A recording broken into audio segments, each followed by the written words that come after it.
Hi, my name is Jake. You come here often? My major's sociology. I'm doing a study in human nature.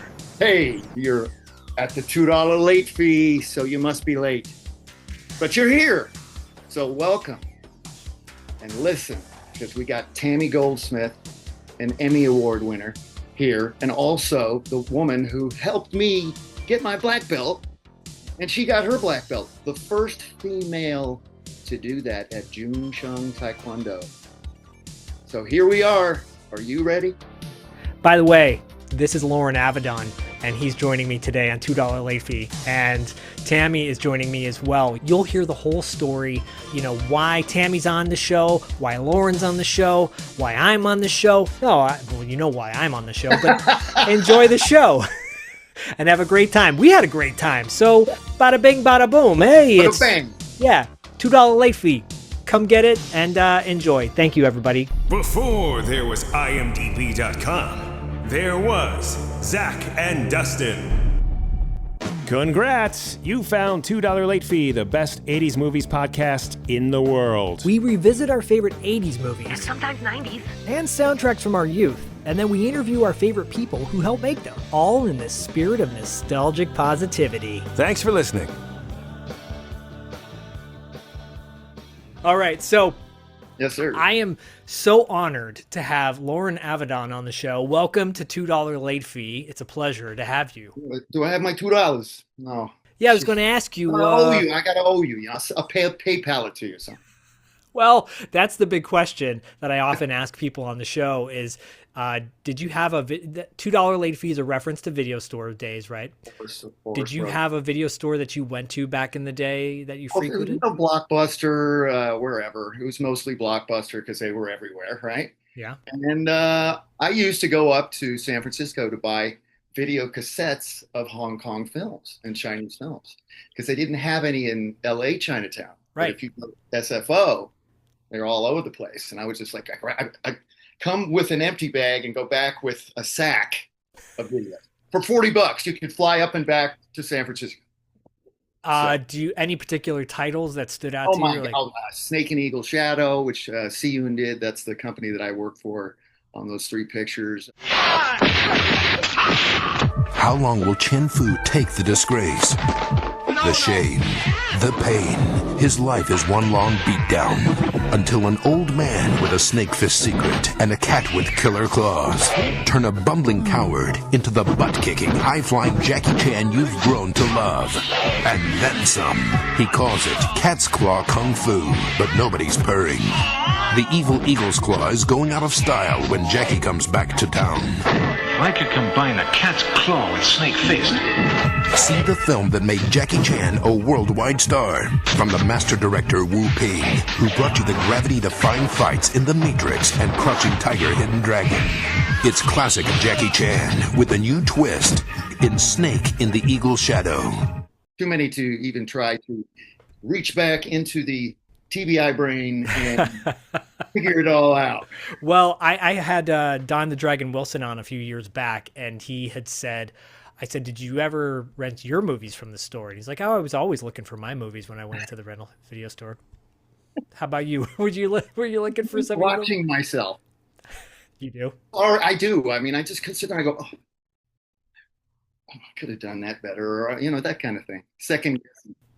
I don't know, man. I mean, we're here obviously to talk about your career and who you are, and it's a beautiful thing. I'm envisioning this young kid from Los Angeles or a teenager going up to SFO, where I lived, by the way, for many years. So I'm familiar with the Hong Kong martial arts scene up there. As Chinatown, baby. Dude. Chinatown. So good.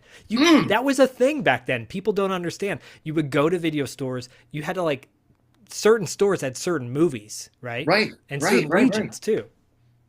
Exactly. But they were all NTSC because we couldn't play PAL over here. Right. All good. All packaged super well. So, they came from there. Right. And there was, because everything was made in China anyway, at least back then. We don't know who's making it now. Someone's making it. That's right. But but so back then, how old are we talking? I mean, I was an adult, so Okay. my mom wasn't just going to let her minor son, take a plane somewhere. I mean, mine did. But that's a whole other Well, story. I mean, I went to go see my dad in New York. I mean, if there was a purpose, Okay. yeah. Yeah. But just, oh, I'm going to San Francisco for the weekend. You're not doing what? I'm gonna go hang out in Chinatown. Yeah, Get a massage with Jerry Rice. Look that up, everybody, because that's a whole other story. So that was a controversy back in the day. Now we don't even talk about I'm that not even stuff. gonna touch that. Sorry. No, Okay, so sorry. it is a huge deal to have you on. So on our show, I'll typically, and no, you can blush. It's all good. On our show, we heavily cover martial art movies in March. We do a thing called Martial Art Madness, right? Oh, nice. And Dustin, my co-host, actually coined that phrase. And so this time around, though, thanks to our good friend Tammy, who may make an appearance, by the way, at the end of this episode. So stay tuned. Surprise! She helped me, obviously have James Liu on the show, and then she said, Loren would be great for your show. And I'm like, well, I typically do martial arts in March, but hey, what the hell? And in March. right, and it dawned on me too that King of the Kickboxers is celebrating its 35th anniversary this year. Yes. I know you've probably talked about that movie, to death. I also have some footage of me, Keith Cook, from a martial arts expo in Denver a couple years ago. We got Billy Blanks, we got me in the middle, and Keith Cook.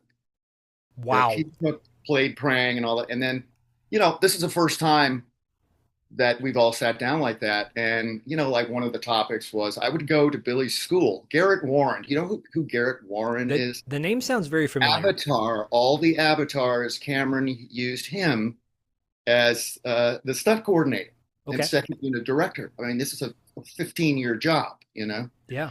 And he was the chief instructor there. And I would go there for fight night, pad up like crazy.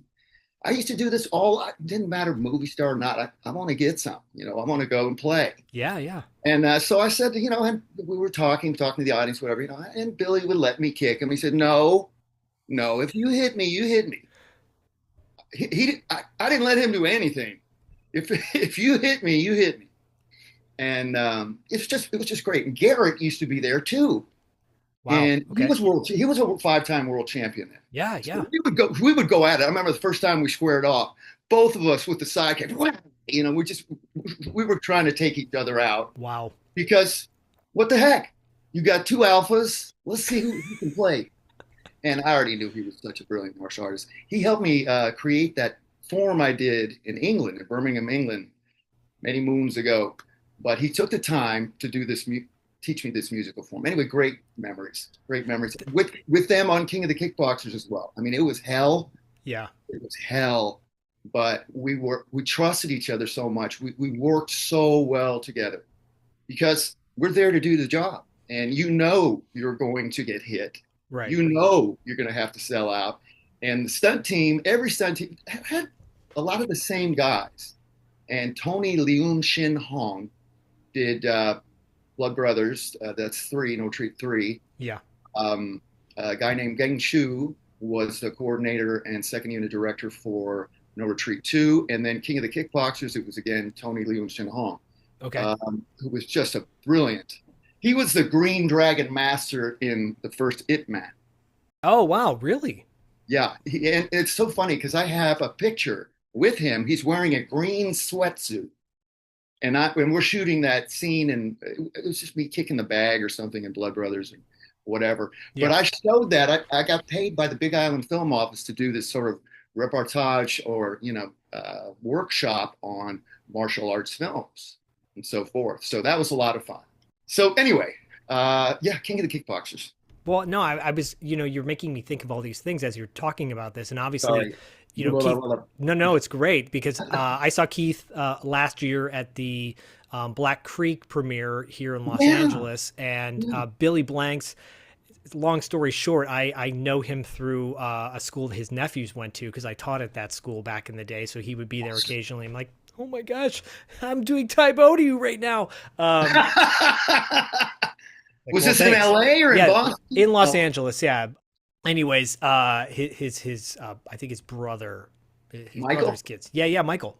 Yeah, really good guy. Really Michael good guy. could jump like Billy could jump. I remember there was a film that this guy was doing, and I played a little part in it or something like that. FBI agent, I'm going to arrest the people at the end, that kind of thing.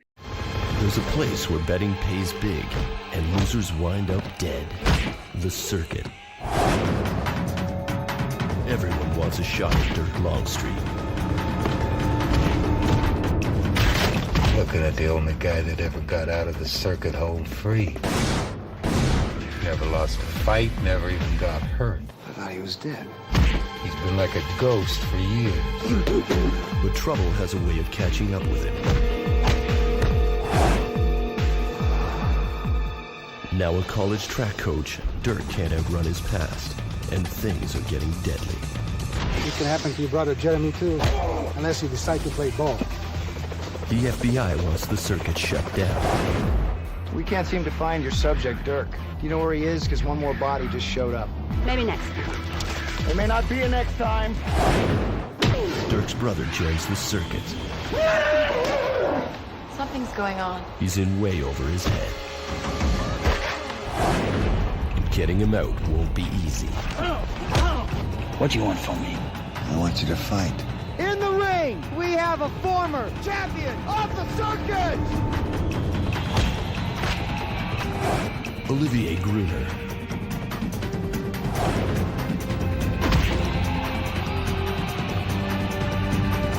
The Tiger Twins, James and Simon Kim. Brian Genesee. Gail Harris. Billy Drago as Lenny.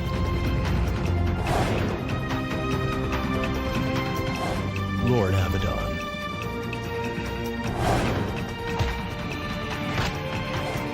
And Michael Blanks.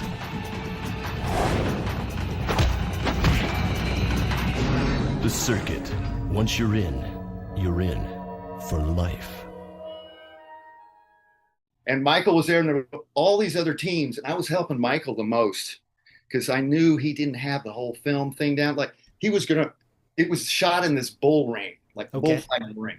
Okay. Wow. And so, no, seriously, trippy, right? So, yeah. So I'm saying to Michael, hey, you got him in a headlock. Don't have him in a headlock. You know, protect his head when you slam it into the thing. Let go and let him do it. You get him the inertia and then let him put something up in front of him. So, right? Otherwise, he would have slammed his head right into we just knocked one out. Ambulance. Yeah, right. Does he know where he's going? And then, there would have been ice and, all that stuff. And then we have to stop. So Michael's great. I don't know what happened with him. I don't know how I conversed with Billy's son a couple times just over email. Or yeah. Something like well, I taught Michael's son in my School of Rock. That's a whole other conversation that I used to do at Buckley. But I think there's footage out there somewhere. Anyways. But the bottom line is, like, my mind's racing because you have been, such a huge influence on, in my opinion, for me, seeing you on screen back in the day. I grew up watching martial art movies as a comfort, and I was talking to Dustin. We just covered King of the Kickboxers on an episode, and I talked about specifically how these movies were a comfort for me. Renting a stack of martial art movies, going into my room, closing the door, leaving all my troubles behind, but being able to watch specifically like the King of the Kickboxers or No Retreat, No Surrender 1, 2, and 3, and just kind of like getting immersed in those films. And I'm watching King of the Kickboxers in a 2025 lens now, and your acting performance, your choices, I think are freaking brilliant. I really do. You guys thought about what happens to the kids who use this? Have you seen what it does to them? Who cares? I care, Jackson. Hey, my name ain't Jackson. Hey, this is the direction I got. Loren, more, bigger, more. Okay. Dude, I'm going to be on a 45-foot screen by whatever it is, 17, and or something. And so if I go, It looks like people gonna. Anyway, so Max helped me. Shut your mouth, Loren. You're going up the waterfall. You look like a fish. Little things like that. That's very kind of you. Very kind of you. And the thing about it is, the plots are so outlandish. Yeah. It's so out there that you can go to those places and have fun with it. Because if you're truly gonna, try to be Laurence Olivier, ain't gonna work. You've got to be as into it, or as hardcore into it and your character as you can be. Well, I felt at one point you were channeling.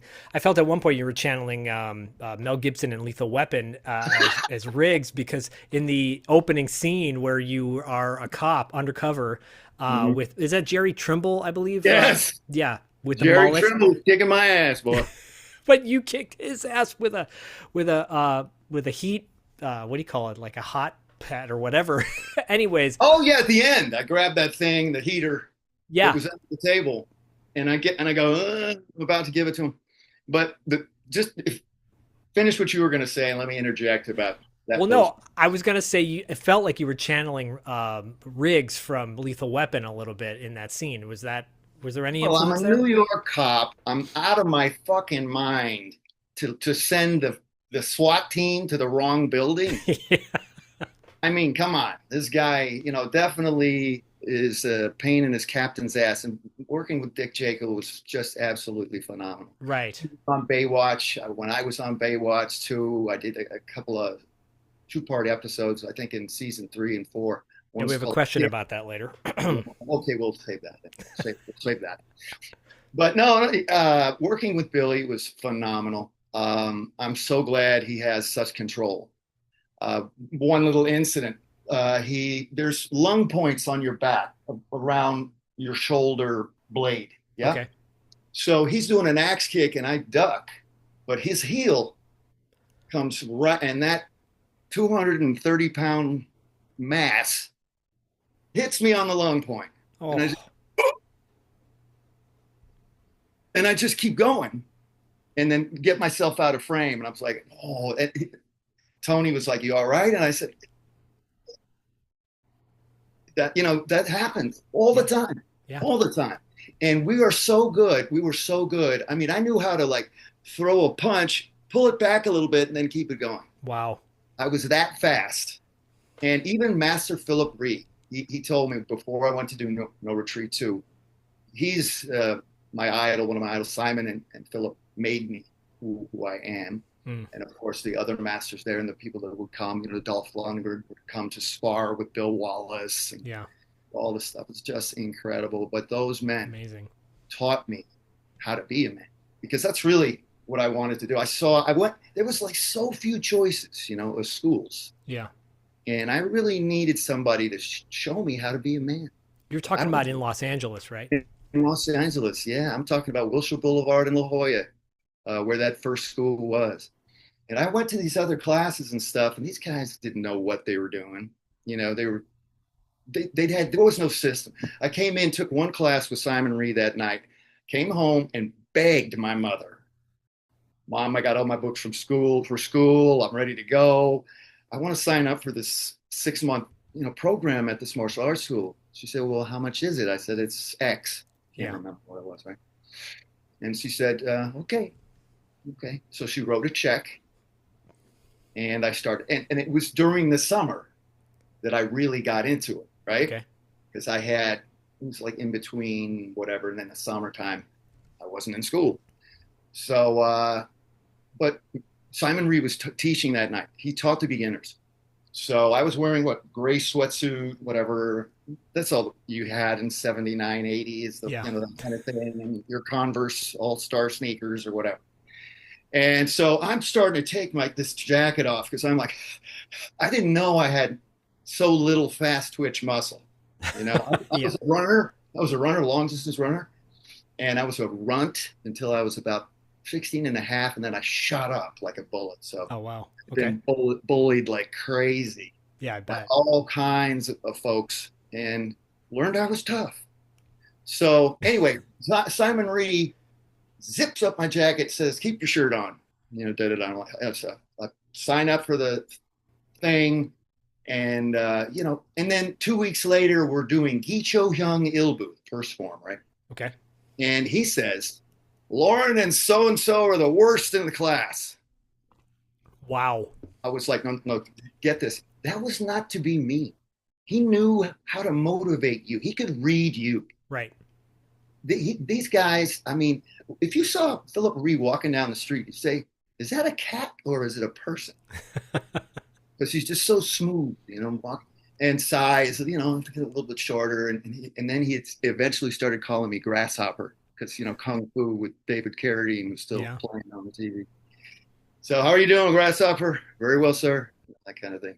So, people forget, I don't think everyone knows. And of course, because we are an 80s and 90s movie podcast kind of specifically, we get a wider audience that's not familiar with martial arts per se, but they're familiar with the movies. And I don't think necessarily people understand that Philip and Simon Rhee of Best of the Best were in fact instructors, masters of their craft before that movie even came out.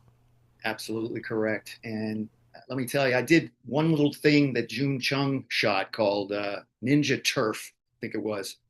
And I was part of James Liu's gang. Well, we're going to get to that with our with our guest, because you have some sort of connection possibly with Tammy in that movie, right? I don't know. I don't remember. I believe she has a role in that as well. So we'll get to. I'm sure she did. We all did that for love for Master Chop. I mean, we just all did it. So what came first then, in the chicken or the egg kind of deal, like the martial arts or the acting? The acting was on a lark. Like, I was taking martial arts already, and I didn't have the money to pay my doctor bill. Okay, so all the people that didn't have their money to pay their doctor bill went to Dr. Gans's house and worked it off, painting, wax of sand the floor, like a Mr. Miyagi deal. Totally. Okay. Wow. So I meet this actor guy. He's playing the guitar a little bit while he's taking a break, and we talk, and he's like, "Hey man, you should come to my acting class." And I'm like, "Why? Huh?" He's like, "Dude, you have a good look, and the reason why I did the acting is because I sucked so bad. When the guy gave me a set of sides, something to read and have a back and forth. Well, my hand is like this. But I can stand in front of 70 black belts, yell at them and tell them what to do. But I can't read some words on a piece of paper right without shaking like a leaf. Okay, no, we can't have that. Mom, because I was going to school, this and that and the other. It wasn't that much, but I studied with Alan Landers. His original name was Levine. So, of course, Landers, right? Yeah.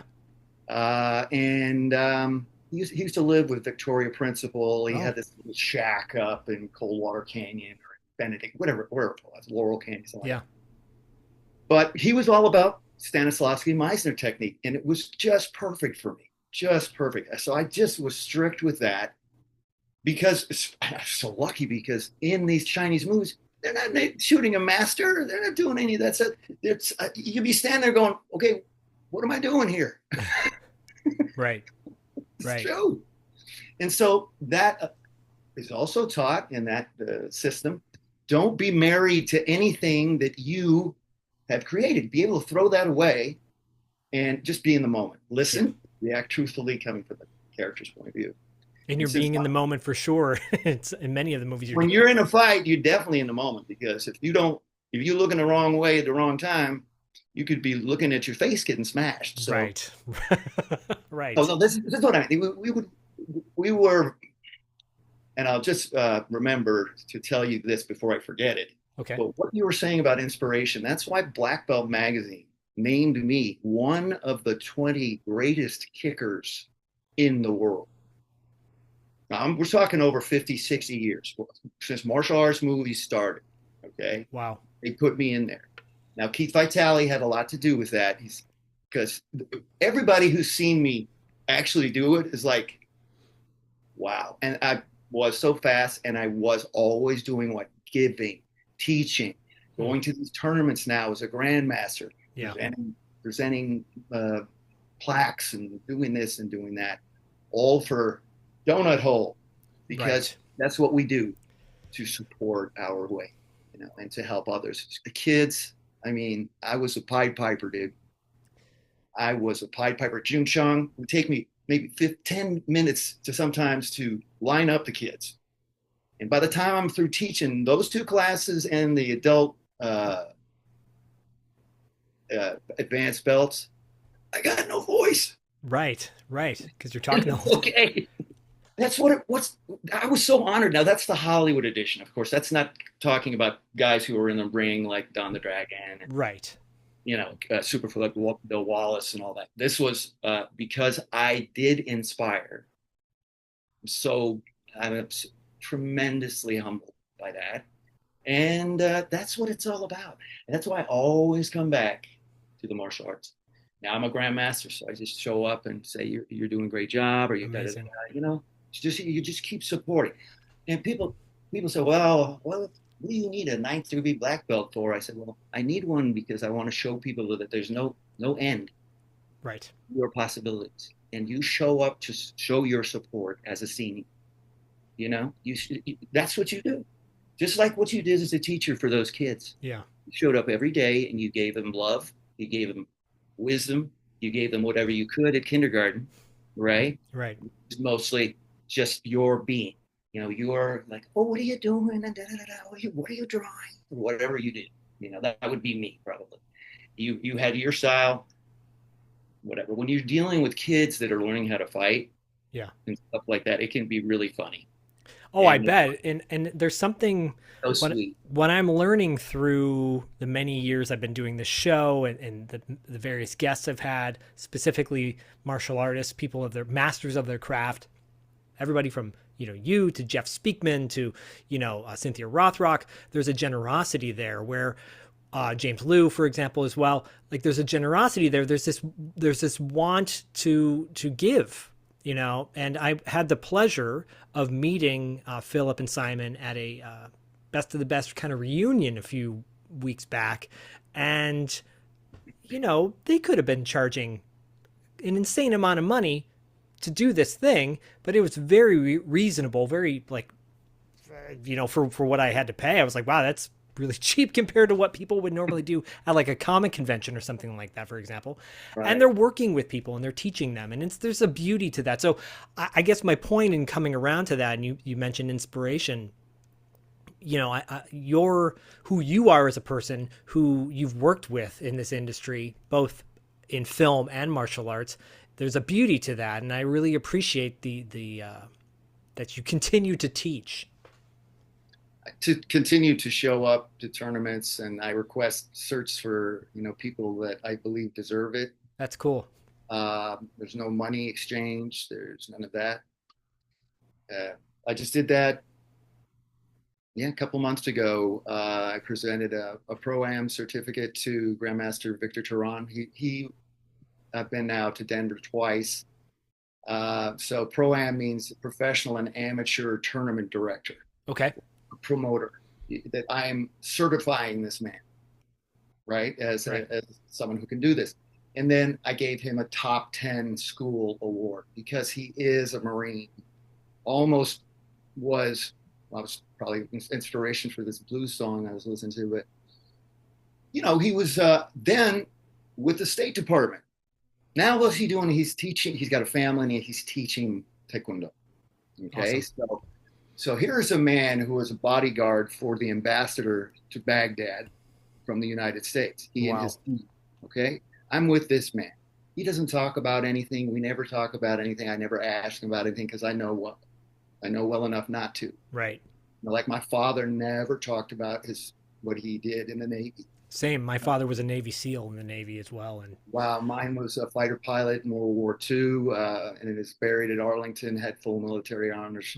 F-22A flyover, missing man, whole deal. And I wanted to join the Navy, and that's when my mom said no. Wow. Because her grandfather, sorry, I'm digressing a little bit, her grandfather was gassed in World War I, had terrible ticks and tweaks and things from anthrax and mustard gas. So she had to see that her whole life. And then her husband in World War II was an LCI driver. He was landing craft infantry. Wow. So they took these guys from the Coast Guard, and they, the ramp comes down and infantry falls out, and like the beginning of that film, right? Saving Private Ryan. Exactly. So she got a telegram from the Navy saying, "We regret to inform you that your husband is missing in action and presumed KIA."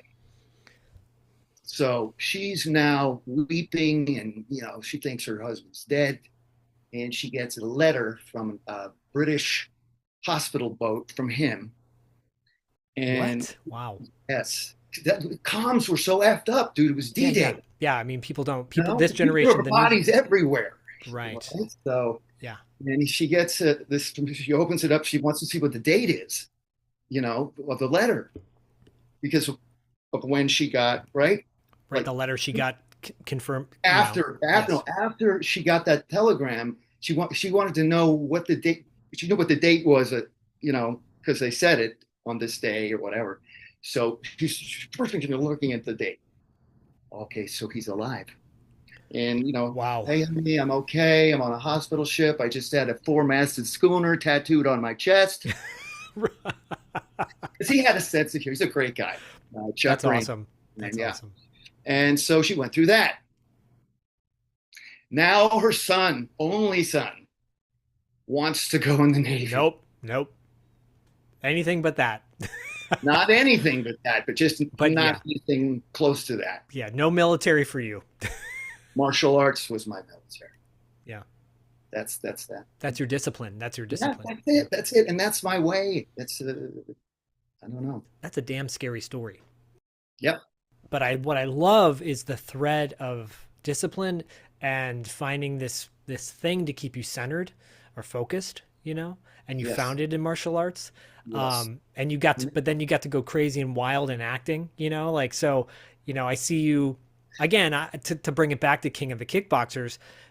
There are moments in that film, as well as a lot of the other projects you worked on, but specifically King of the Kickboxers, only because it's celebrating the 35th anniversary. And I think that should be celebrated. Thank you, sir. It's such a fun release. And even though the shooting was probably really challenging, did you find moments where you're like, oh, this is a blast? Absolutely. Every time, since No Retreat 2. Bangkok. A city of the exotic, the sensual, the extraordinary, the forbidden. You can't do this to me! You have no right. A land where the streets are a jungle.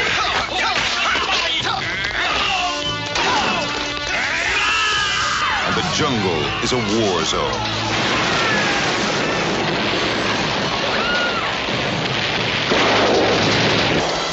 Welcome aboard, boys. Terry, what are you doing here, you witch?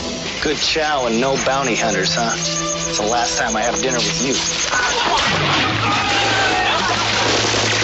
3 fearless adventurers. I vote we head back. You don't get a vote. You're just along for the cheap laughs. The risks don't scare them. The odds can't beat them. And nothing is going to stop them. Come on! But now, the only woman he ever loved will lead them to an enemy they have never faced. We ain't talking kidnapping. Tammy will send you. We talking war. And the mission to save a life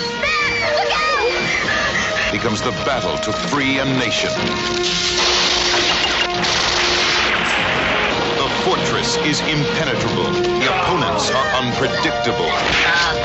The commander is invincible. But they are unbelievable. The enemy doesn't stand a chance.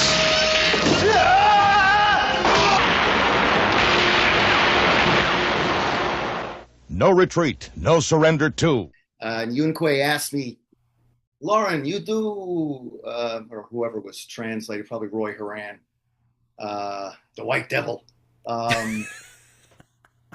He was nuts, dude. Oh, really? Okay. Yeah. He was not American. He's in Snake and Eagle Shadow. He's the white guy, with the sword. That's Roy Loren. Okay. So,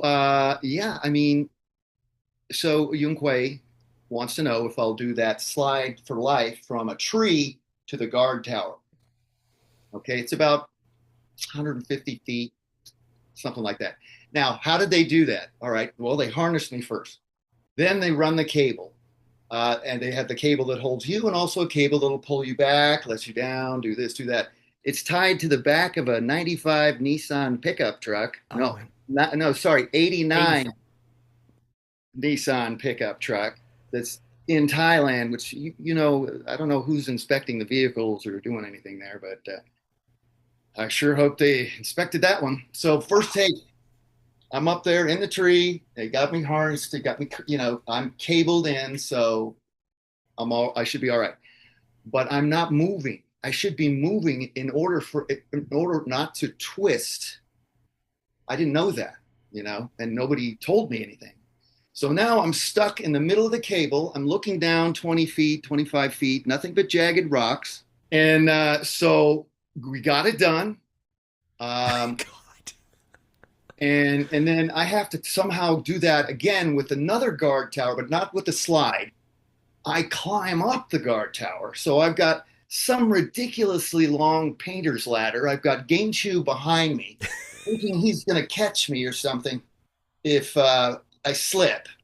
And it's Thailand, so it's raining all the time. Then it's dry, then rain, and then this and that. So you're on an aluminum ladder.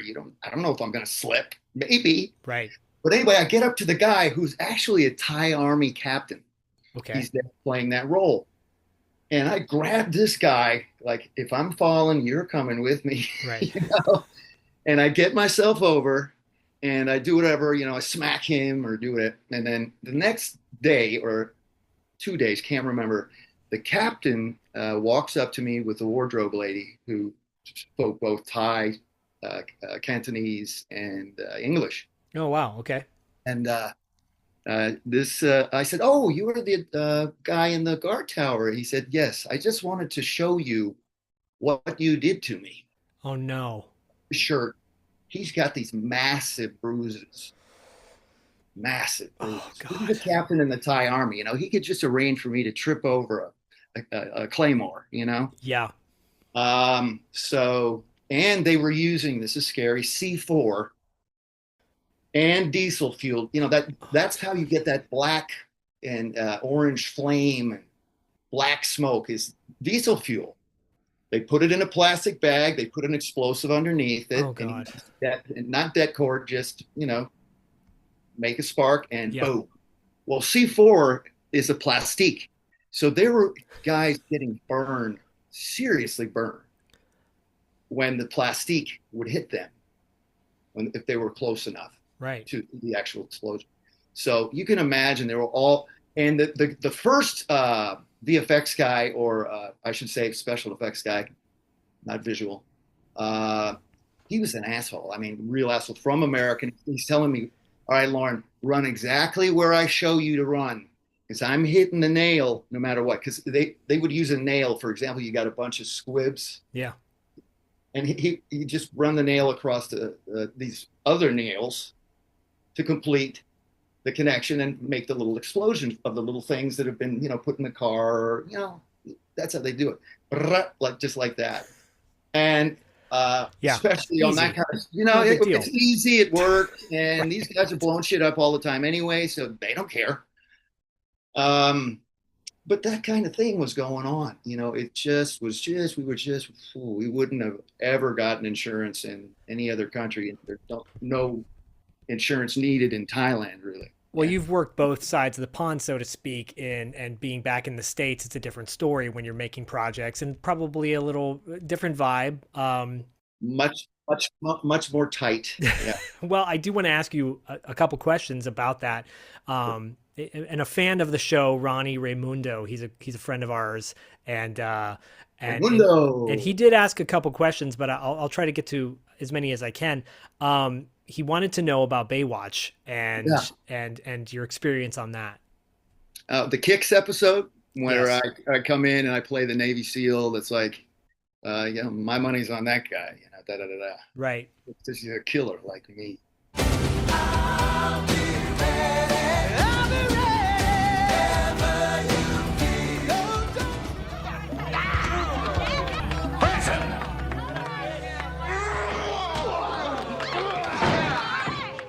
So what's it gonna be, Buchanan? Are you gonna fight me now, or do I break his leg? Anyway, so, and I really got in Hasselhoff's grill. He was putting his arms on the ropes and shit to keep me away from him as possible. So I just went closer to his ear, No, I don't care. We're playing our roles right now. If you come to me later and go, I didn't like it that you came so close to my ear. So don't worry, I'm not going to kiss you. It's my character. But and then we go. This was a 20-hour day. Oh God. We did that fight in the club. By the way, the two men that are fighting in kicks in the ring in this fight club are Chad Stahelski, the director of John Wick series, right, and Eric Paulson, two of the baddest MFs on the planet. Wow, Eric cool. Paulson, without a cannon, I wouldn't even come close to this dude. He's a killer, grappler. So these two guys are in the ring. That's Chad Stahelski and Eric Paulson in the club, in the background. And then I'm doing this fight with Hasselhoff's double, who has a bit of an ego. Ego is your enemy. You know this. He's got a connection. Yeah, ego's. Yeah. It makes you. It's your total enemy. Right. The Greeks knew. Pretty much, they knew. That's why the Romans stole all of their gods and everything else. Exactly. But just to say, this guy, I'm smart, man. I know how to protect myself while still being whatever. Yeah. So he's supposed to sidekick me in the chest here, right? But when he's coming, I always protect my, because that sidekick can slide up and do this. Right. And sure enough, he had no control. Kicked right at my mouth, trying to knock my teeth out. Oh wow. So I caught his foot. And then I said, cut. And I said, chest, face, chest, face. So next take, my counter to that, his sliding kick is a jumping back kick. I had a devastating jumping back kick. Okay. So I stuck this guy. I stuck it. And Hasselhoff's 6'4" or 5. This guy was about as big. He couldn't get up for 5 minutes. Wow. I said, "Do you need anything? Are you okay?" Because I have no ego. I don't care if you hit me in the face. Fine. Now I got to go to the hospital. Now I can sue you. Now I can do this. Now I can do that. Yeah, even stuntmen sign their life away, but right. It's deliberate. No, that's not okay. So I already knew, and I left the chest open for the chest sidekick. Huh? Not. That doesn't surprise me. No, doesn't surprise me either. CIA. Oh boy. Because he's trying to get discovered too. I think he just wanted to equal, but could not even come close to this guy. Yeah, and good for you for standing your ground. Well, and also fucking with him, Come on. Totally. Face. Wow. So you always got to cover your ass. Yeah, you do. Always. And even on stunting, even doing alias stunting, or I did, I don't know, 150 episodes of different TV shows. Yeah, you have. Pay the bills. Pay the bills, man. Yeah. Oh, what are you doing here? I need a job. I'm noticing, I was having that conversation with James Liu about this because he's, been in front of the camera for so often, but also behind the camera as well, with a lot of huge projects like you have as well. And so the difference being, once you're on the other side. Yeah, exactly. But I was talking to Dustin about this on our King of the Kickboxers episode. And I said, you know, these got you, for example, James as well. Like, I want to see, and I'm sure you do too, but I want to see you guys on screen more often now. You know, I want to see you back doing projects. Man, that's beautiful. That's beautiful to hear. But, you know, it's not the age, it's the mileage. I can't do those kinds of things anymore. Yeah. Yeah. I just can't. I have a collapsed vertebrae. I have this. Oof. I have this. There's nothing holding this hand on after this surgery here. There's no ligament. There's supposed to be a ligament that goes from here all the way across. Gone. So I had him take the pus sac out. It's growing again. But every time I try to write, when I look at my right, it looks like a 9-year-old wrote it. I mean, it's the mileage, dude. You know, when you study combat, I mean, look, this effort is just, that's why I'm wearing this all the time. This is just a sack. Yeah. And it's bone too now of just fluid and blood. Wow. That's all it is. So, but it hurts like an SOB in my back. Crazy. I know how to shoot it where we could do it. I know how we can shoot it where I can start a certain technique or do this or do that. Chinese do it all the time. Ryan Hunter in Blood Brothers and No Surrender 3, I don't think he knew any real martial art. He just was a great athlete. And they put the wig on him all the time, doubled him all the time. The first was for honor. The second was for revenge. Mac, we gotta get her back. You want to start a war? You go.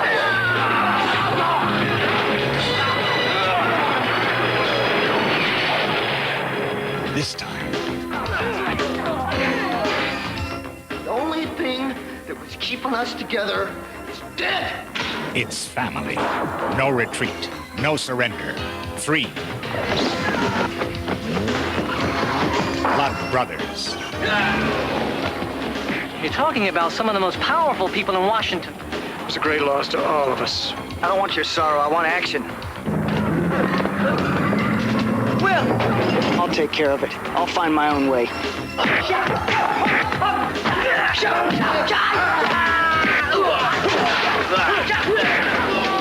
You know, we could use a man like you. I'm listening. He is a warrior, a true fighter. He is the one. Something big is going on, and I'm a part of it. And when I know exactly what it is, I'll contact you. No retreat, no surrender. 3. Some men are harder to stop. They're going to kill me anyway. You know that, don't you? Some ties are harder to break. They're shooting at us anyway! Everybody! You're a goddamn terrorist!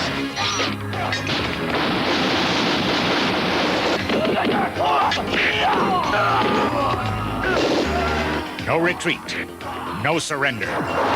3. Blood Brothers. Well, I'm saying besides the fight sequences, you're acting. I want to see you acting in a scene. I want to see you more on the screen.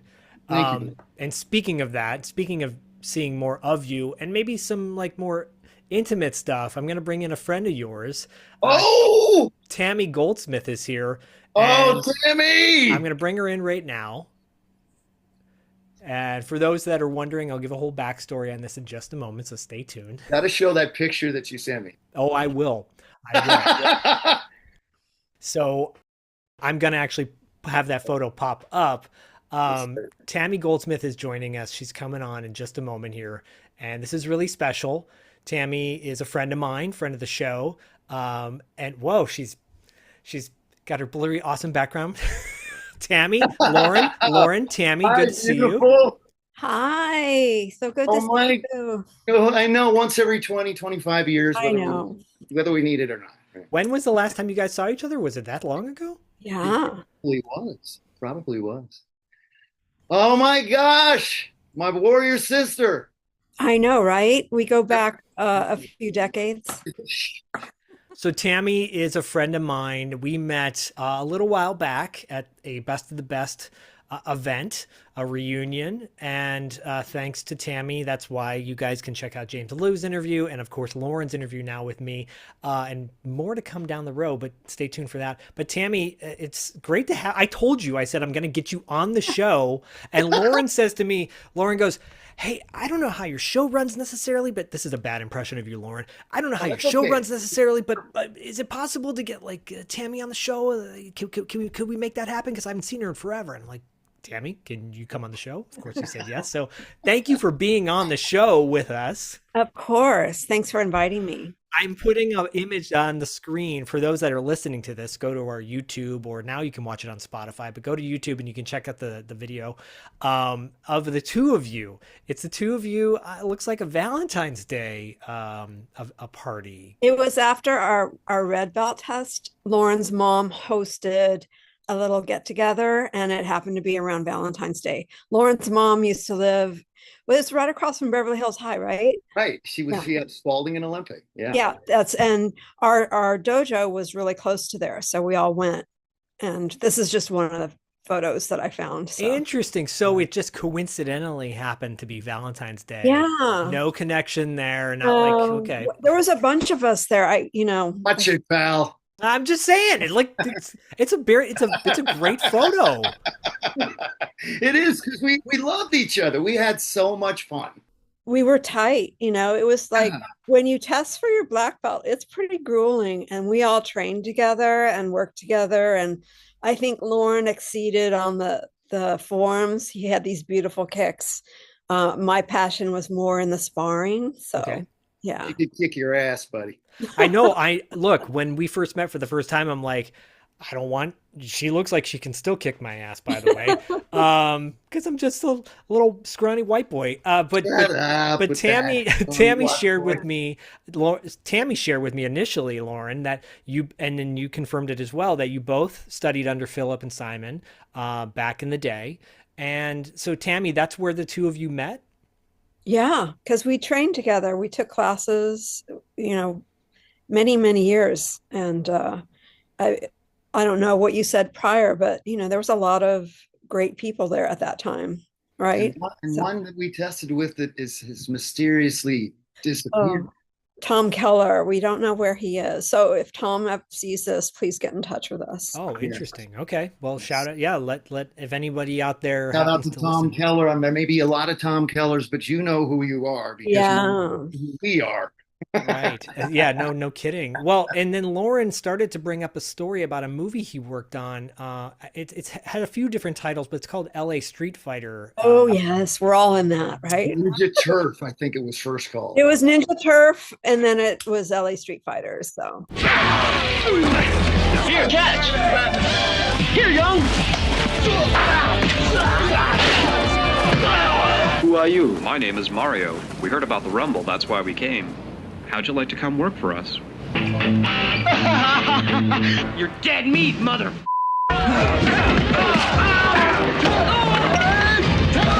Why'd you come to this territory? We are not your enemies. 12 o'clock. No weapons. Lay. I thought he said no weapons. Come on!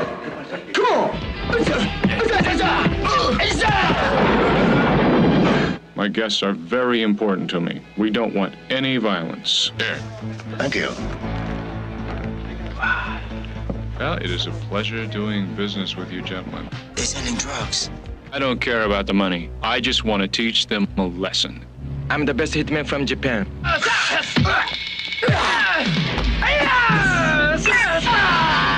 For those that don't know, because I brought it up on the King of the Kickboxers episode prior to this, LA Streetfighters or Ninja Turf, it's got Philip, it's got James. Loren is a part of James' gang, the James gang. No pun intended. Chan's gang. Yeah, Chan's gang, but it's James Lou. James Lou plays Chan. That's it. It is. There are like really good bad movies, and then there are movies that are like that probably needed a little bit of work. It's on YouTube. I'll put a link in the show notes for everyone to check out. But I personally think it's a really fun movie. It's got a Biff from Back to the Future in it, by the way, in a very small role. Tammy, can you talk about your experience making LA Street Fighter? It was just like, hey, show up here and do this. And like, okay. Like, you just didn't even question it. And I think they used my car in one of the scenes. I think I play a drug dealer's girlfriend or something. You do. That's how you're listed in IMDb, by the way. Drug dealer's girlfriend. Drug dealer's girlfriend. Yeah, that was my claim to fame in that film. So well, and the walk up to Fairfax High School. Were you a part of that when Chan's gang? We literally went in with these kids who had come out of Fairfax High.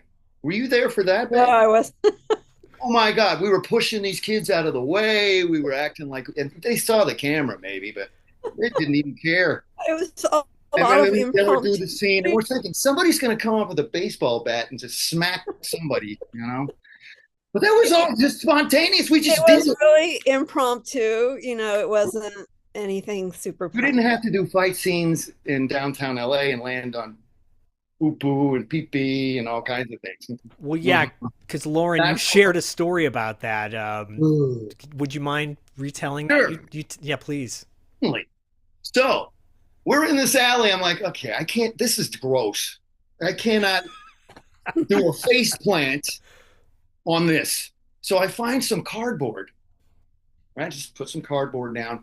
And Master Philip Ree is going to kick me once here, and then he has the oak, shinai or sword, the real oak ones. Okay, I have no pads here. He could hit me here. He could hit me there. Whatever. I totally trust him. This is my master.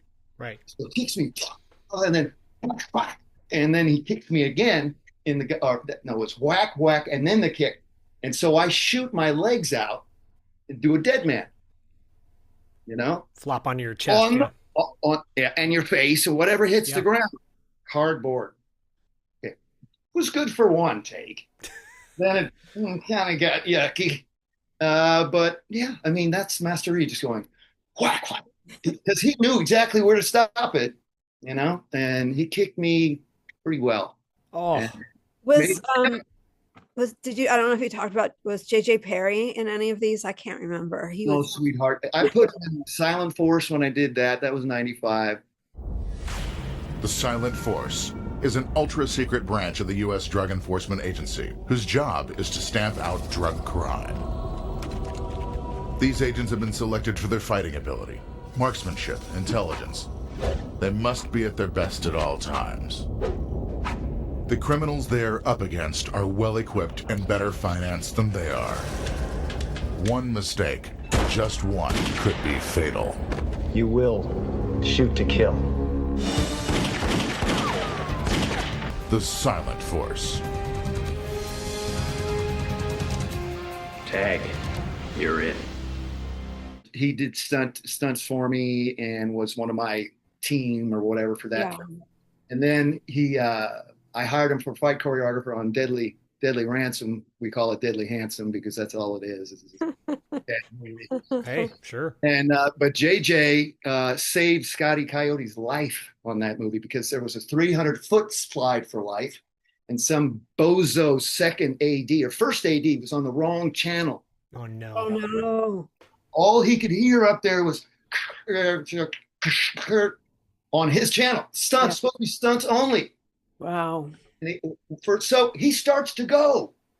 He's running through this borax, which is, already like sliding down and everything. And he's got to get his legs up in the air and twisted, because that's how I come down with an AK-47. And so JJ sees that Scotty's going, but he's not where he's supposed to be. Wow. They've got a carabiner and a rope to help him stop slamming into this concrete wall that's down there. It's all been, rigged, all rigged. But if he didn't grab that with his bare hands, by the way, he didn't have the gloves on. Right. It just slid through, and he saved Scotty Coyote's life. And it was on World's Greatest Stunts. Now I don't know where World's Greatest Stunts went or is, but probably on YouTube, but maybe we can look it up. I don't think it's okay. But just to say, he worked with me. I would hire him. Wow. Yeah. AJ. And then people are like, well, has he ever given you a job? I said, no. I said, that's not how it works, you know? Well, Tammy, before you joined us, we talked a lot about giving and appreciation and being an inspiration to people. And I was mentioning that Loren was an inspiration to me for a lot of the work that he did, not just with his martial arts and his abilities, but also his acting abilities too, because I found it refreshing and fun. I personally love it. So toot your own horn. But Tammy, when we first met each other at Grindhouse LA, shout out to them, by the way. They have a great facility here in Los Angeles. You had mentioned that you were Philip Reed's first female black belt recipient. Is that correct? That is correct. So that's a huge distinction. Like, that's a huge thing to. No, nobody else can take that away from me. No. I was the first. And then, Loren, did you tell the brick story? I'm about to. Okay. So Loren, did you want to share a brick story? Sure, why not, Zach? So here's the deal. I'm sorry, all Koreans, whoever. It's a paternalistic society. Women are lower than men. Okay, sorry, but that's not until I came along. Huh? There you go, Tammy. Until I came along. Until that's right. So we all had our bricks, but because Tom didn't have a second brick. Right. I knew what they were going to do, Tammy. You know, they're misogynistic. It's part of their. I was the first one up, to break. Exactly. Yeah, and you cracked that thing. So then, oh hell yeah! Master Chung says, "Loren, you break two." And I'm going. I'm going to do this. So what was it? A couple pennies here, a couple pennies there, the little separation. Yeah, they space them out. Yeah, a little bit, just a little bit. But I had to take off my gi top. I wasn't obviously a Adonis then, pretty skinny now too. But I needed the room, I needed to.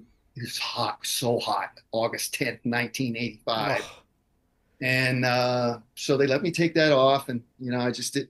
And then there was a guy, my mother's friend outside, had the perfect angle to get me from the other side, actually with the bricks breaking and not having hit the floor yet.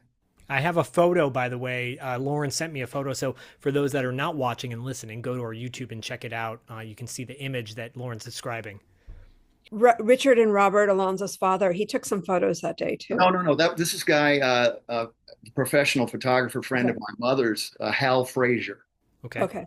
Yeah. So he was outside. Remember how the doors, the glass doors would open? Yep. So he was there. Yeah. And he got that angle. He knew where to be. Okay. Awesome. I have one, but it's kind of scratched up. It was because they shot on film that back then. So when it got developed, it was damaged, but it's like the only photo I have of me breaking that brick. But it was cool. You still did it. Yeah. And I saw it. So all I can tell you is I think they were shocked as well. What's the reasoning behind having pennies in between the bricks? A little space. Space it. If it's a solid mass, first of all, if you don't hit it correctly, could slide, you could really hurt yourself. You break your hand. Exactly. Ooh, okay. So this is this hand. So here it is. Nice. Started beating the shit out of it many moons ago. But you've got to think about going through the bricks. You don't hit the bricks. You go through them and you hit the floor. Yeah, you look at the floor. That's your target, basically. Pretty much. Wow. And okay. You remember there was an African-American gentleman that would train there, and he held the breaking record of 16 bricks. And he would just be sitting there in that back universal weight gym area, sitting there just tapping a 10-pound plate. Tapping a 10-pound plate. That's all. He'd do that for an hour, With the ridge of his hand? Yeah, with this is the area, right, that you want to hit with, but it's mostly this part. Okay. And when you come down, you're twisting, and again, you're trying to hit the floor. So that's it. The bricks are they don't even exist. God. It's like it sounds masochistic, but I mean, yeah, Tammy, like the two of you, Tammy shared her your various injuries and whatnot, and the two of you are a couple of badasses. And thank you. I first of all, I am so appreciative of our friendship, Tammy, because you have opened up a really awesome world to me. Thanks because of you. And because we're the 80s kids, right? We were kids in the 80s. We were but we didn't really think of it because we were just kind of living in the moment. So it was just, and you look back now, it was pretty amazing time. Absolutely. I still find little notes that, people like if you weren't home or something like that, there's no cell phone. So you'd write a little note and put it on the mailbox or something. And that's what I was telling Zach when I sent the photo over. I'm like, yeah, we didn't have, cell phones. This is pre-cell phones. So we don't have a lot of documentation during our times there. It would have been funny if we did, like when we were on those films. And then Loren and I we were both auditioning for, do you remember it was like a soft drink? I don't remember if it was 7-Up. Yes, that's how I got my SAG card, babe. Yeah, from Sprite. Pepsi Slice black belt. Okay, see, I knew you remember. Well, I, Mark Hicks, and the stunt coordinator we were the Pepsi Slice black belts. Okay, and I didn't get picked for that one. Castro twins got picked. The two Kempo. Yeah. And then there might be one other. I don't know. Pepsi Slice. So was there a Slice commercial with like ninjas? No, here's what the whole thing was. Oh, we need to find that commercial. Yeah, I'll look it up. It's there. It's that extra kick. Juice. We got the juice. We got the blast. We got the taste that no one has. We got the juice. We got the twist. We got what's fighting 7-Up with mix. 10% fruit juice. We got the juice. We got the burst. Slice. We turn it loose to cool your thirst. So nice. We got the juice. Mandarin orange too. Slice. You don't even really see me. What they would do is whatever sport it was. This was partially, I think, martial arts, or mostly martial arts. So they ran tubes down my arms so I could do what's called a chop and spinning chop. Okay. Right? So this is spraying water all over the place. And then there's a spin spraying water all over. Meanwhile, 3 days before that, all I did all day was, 40-foot high studio ceiling. I got to run off this ramp through some water. There's something to run on, plastic clear or whatever, and then fly through the air and then go through this waterfall. Okay. Oh, okay. Now, I did that 8 hours a day for 3 days. Oh, like, and can you smile? Okay. This is acting, folks. It's such a good. How can you see, card, kid? You can't see crap because the water. Anyway, whatever. How I got my SAG card.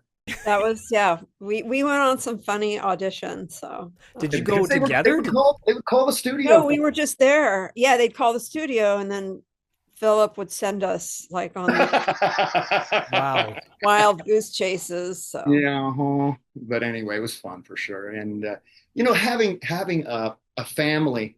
See, this is what happens. You become a family, and that's something that I've always wanted more of. Do have a daughter, and was married, not married now, or whatever, but yeah, family was always martial arts. Yeah, we had our core group, but you're together so much, and right. Like 5-6 days a week. That it's almost more than family because you're there so often, and going through the trials and tribulations of moving up the ranks. Absolutely. Yeah, it's your relationship. You think about the various jobs people have, and if you're there for an extended period of time with these people, they become your family. What I love about this martial art family that you're a part of is that it just seems so generous and so warm and so giving and so genuine. There's a lot of people in this world that will tell you one thing and look the other way and do something else. But there's not a lot of people in this world that will say what they're going to do and do what they say. I've always said that to my son, say what you want to say, what you'll do, and do what you say. And have integrity. And through these past few interviews, especially because of you, Tammy, I found these like people with integrity, and it's been so warm and so positive to do that. So thank you for being able to do this and finally coming on the show. I know. There you go. It was, and Lauren may have already talked about this, but we had some pretty amazing people come through our school as You did well. mention, yeah. Uh, Dolph Lundgren was one. And were you at that? Remember we did that fundraiser at Beverly Hills High School? Yes, and I think Cynthia Rothrock was there with West Coast Demo Team and all Yeah, that. so it was a bunch of martial artists like came through and we were raising money for Juvenile diabetes. Yeah, okay. See, you remember all these details that I don't. I just remember being there. That's just the part of the brain that's still working. That's just the whole reason.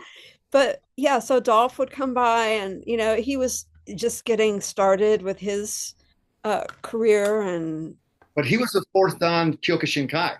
yeah, so That's a badass. You got to fight 40 men to become one in a row after the other. 40 men. Oh, there's no question he's a badass. Yeah. And he still is. So wow. Yeah, because I see him at the gym and he looks great. Good. I don't know. They put some picture with this, martial arts people then and now. Yeah. They show Dolph in a wheelchair. No, he's no. So thank you for telling me that. No, he looks great. He looks great. Bravo. That's the horrors of AI. Yeah. Yeah. Well, yeah. I mean, you can't trust a lot of these. That's why the photo I sent you was real. Right. Oh, yeah, that's definitely me. Look how skinny. No, I'm telling you, again, if you're listening to this, go to our YouTube and subscribe, by the way, and check out this amazing image. It's so great. And what is the YouTube channel? $2 late fee. $2 late fee, and I didn't even bring $2. Did you ever get a $2 late fee, Tammy, or anything close to that? No, I'm always on time. Good for you. Always.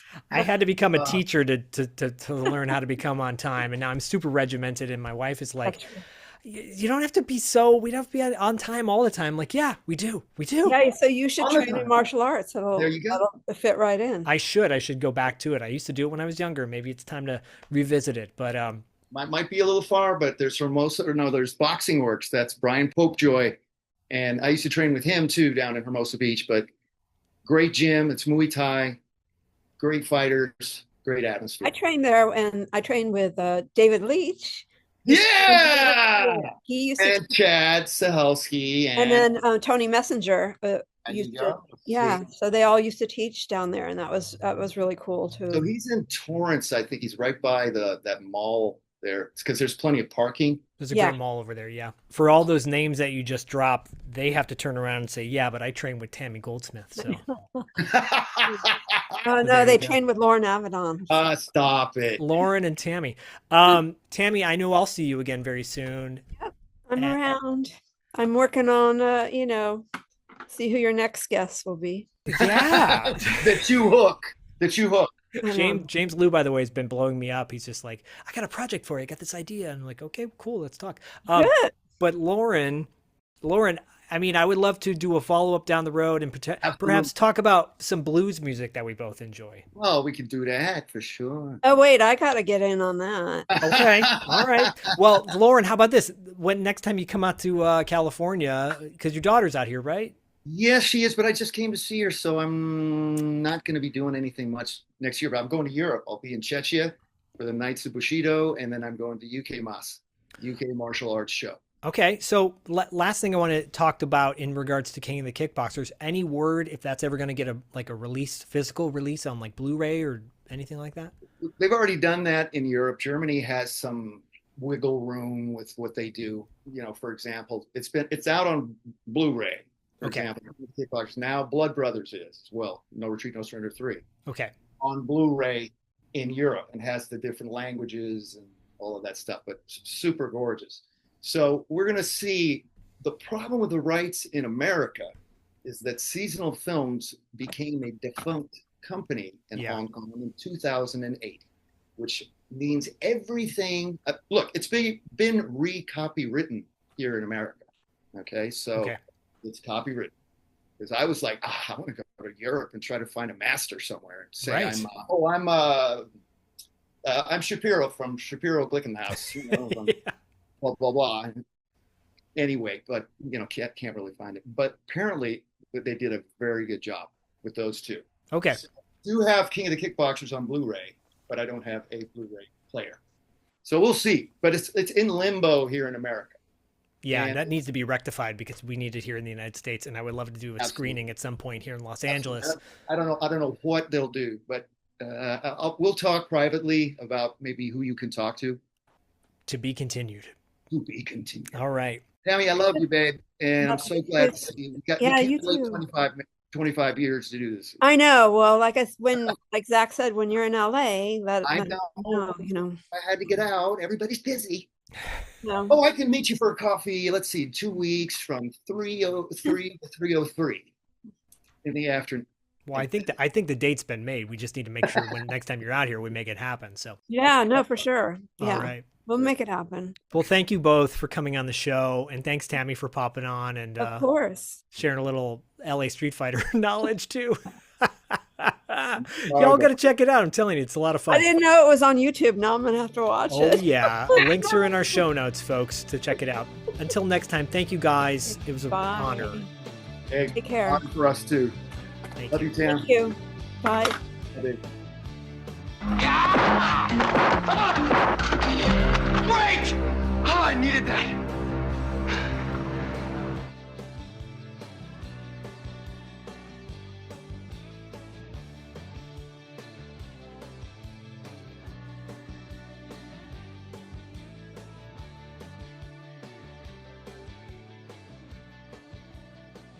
Oh, listen, I just wanted to say goodbye and remind you that the good guys always win, even in the 80s.